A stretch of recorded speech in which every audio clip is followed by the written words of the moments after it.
বিসমিল্লাহির রহমানির রহিম।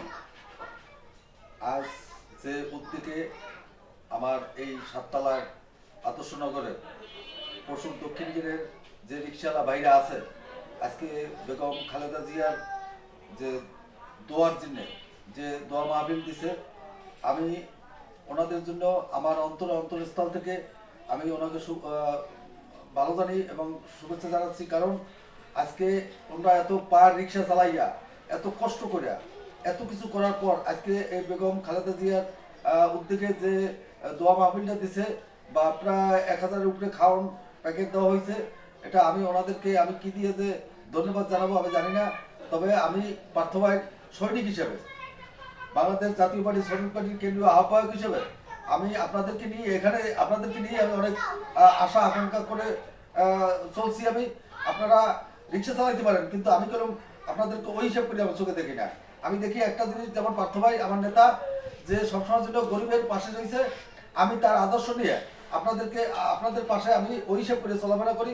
আজকে আপনারা যে উদ্যোগটা নিয়েছেন সেই উদ্যোগটায় আমি অনেক খুশি। যেভাবে এই এলাকার বস্তি এলাকা বলতে গেলে 5,000 প্যাকেট করলেও দিয়ে যাবে না, তারপর আপনারা প্রায় 1000 লোকের খাওয়াইছেন।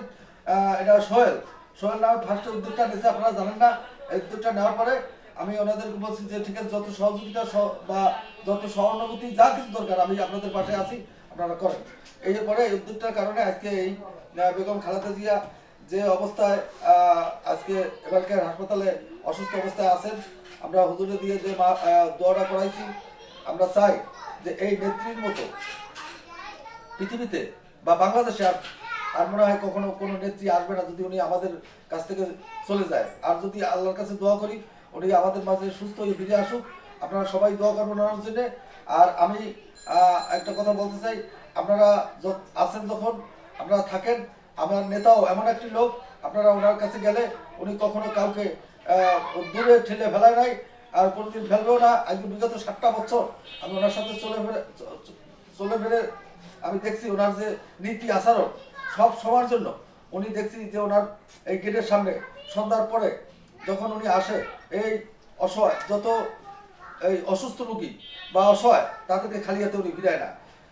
যেমন মোহাম্মদ সাল্লাল্লাহু আলাইহি সাল্লাম একটা জিনিস বলছে যে ভিক্ষা দিতে পারবে না কিন্তু দিবা, আমার কাছে এখন নাই, আমি পরে তোমাকে দেবো। ঠিক একই আদর্শে আমার নেতাকে আমি বলি যে আমি ওনার সাথে অত তুলনা দিতে পারবো না, তবে একটা কথা বলি যে উনি যে ইসলামের যে আদর্শ, সে আদর্শটা ওনার ভিতরে আছে। উনি উনি উনি উনি চিন্তা করেন সব নেতাদের বাড়ি গাড়ি বিদেশে আছে, ছেলে সন্তান বিদেশে পড়ায়, কিন্তু আমার নেতায় ইচ্ছা করলে কোনো এরকম না, কয়েকশো ফ্যামিলি উনি বিদেশ পাঠা দিতে পারে, কিন্তু উনি চায় না। উনি বাংলাদেশকে ভালোবাসে, বাংলাদেশকে লোকদেরকে ভালোবাসে। উনি তার কারণে এখানে উনি আমাদের এই সংবাদটা যদি উনি পায় অনেক খুশি হবে। ওনাকে একবার আমি করেছি, উনি বলছেন তোরা গরিব মানুষ, তোদের গরিব মানুষকে কেন করা লাগবে। তারপরে দেখেন যে তার নীতিটা কত বড়। তো আপনারা যেহেতু আপনারা আছেন এখানে 17 আসনে উনি নির্বাচন করবেন, আপনারা আপনাদেরকে নিয়ে আমাদের যত রিক্সাওয়ালা এখানে 1,500 রিক্সাওয়ালা যা আছে আমি আমাদেরকে নিয়ে ওনার সামনে নিয়ে যাব। আপনারা দুটো কথা শুনবেন আর ওনার জন্য দোয়া করবেন। যারা এখানে ভোটার আছেন তারা একটাই দাবি, আমি আপনাদের কাছে দাবি করি, ওনার মার্কাটা হলো গরুগরি মার্কায় ভোটটা দিবেন। আর বিবাদ আমাদের যাই হোক, ওনার কাছে যদি কিছু নাও বলতে পারেন আমার কাছে বলবেন, আমি ওনার কাছে সে বার্তাটা পৌঁছাবো, যাতে আপনাদেরকে কোনো সুবিধা অসুবিধা বা সুখ দুঃখ উনি বাকিতে থাকবে আপনাদের সাথে। এবং আমিও ওনার অর্ডার উনি যদি কোনো আমার উপর কোনো জিনিসটা আমাকে করে দেয় যে তুমি এটাই করো, আমি এটা করবো, এতে আমি আপনারা তো দেখছেন যে আমি তো ছোটবেলা হইতে বা যে কদিন আছে আমি মানুষের সাথে চলছি। হয়তো যে বেশি ভালো কাজ করবে তার বদনাম হবেই, বদনাম না হলে সে ভালো কাজ করতে পারবে না। আর যার বেশি সুনাম হবে তার দেখো সুনাম হইলে তার হইলে বদনাম হবে না, কিন্তু সুনাম করবে, কিন্তু সেই মানুষের দ্বারা বেশি ক্ষতি হয়। কিন্তু আমার বদনাম হইতে পারে, কিন্তু আমি তো কখনো আপনারা কোনোদিন দেখছেন আমাদের কোনোদিন যে আপনাদের সাথে কোনো ক্ষয়ক্ষতি করছি? তবে আমি ডাক দিলে আপনারা সবসময় জন্য থাকবেন। এই বাংলাদেশ বিজেপি এমন একটা জিনিস, বিএনপির সমকক্ষ হইলে বিজেপি, যেমন বিএনপি আর বিজেপি অক্ষর করে বি দিয়ে করা হয়েছে, কিন্তু একটা অক্ষর দিয়েই গেল বিজেপি আর বিএনপি। প্রথম অক্ষরটাই হচ্ছে বিজেপি আর প্রথম অক্ষরটা হলো বিএনপি। ঠিক আছে, তা আপনারা আমরা বিএনপির দূরে না, একসাথেই চলাফেরা করি।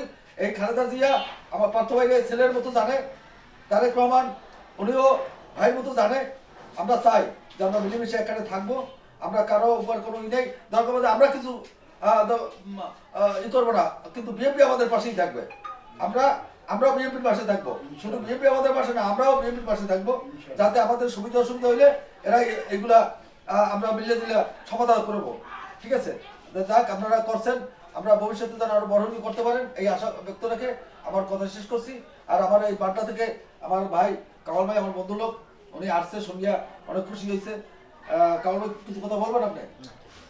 ঠিক আছে, তাহলে তো আপনারা এইভাবে করেন। আর যদি কেউ কিছু বলে বলুক, কোনো অসুবিধা নাই, আপনার কাম আপনি চালাই যাবেন, সৎভাবে চালাই যাবেন। এতে বিপদ আসলে এতে কিছু আসে যায় না, উপরে আল্লাহ সৃষ্টিকর্তা আছে, উনি দেখবে। ঠিক আছে, আল্লাহ আল্লাহ হাফেজ, আপনারা থাকেন, ভালো থাকেন, সুখে থাকেন, এই নিয়ে দোয়া করি। আসসালামু আলাইকুম।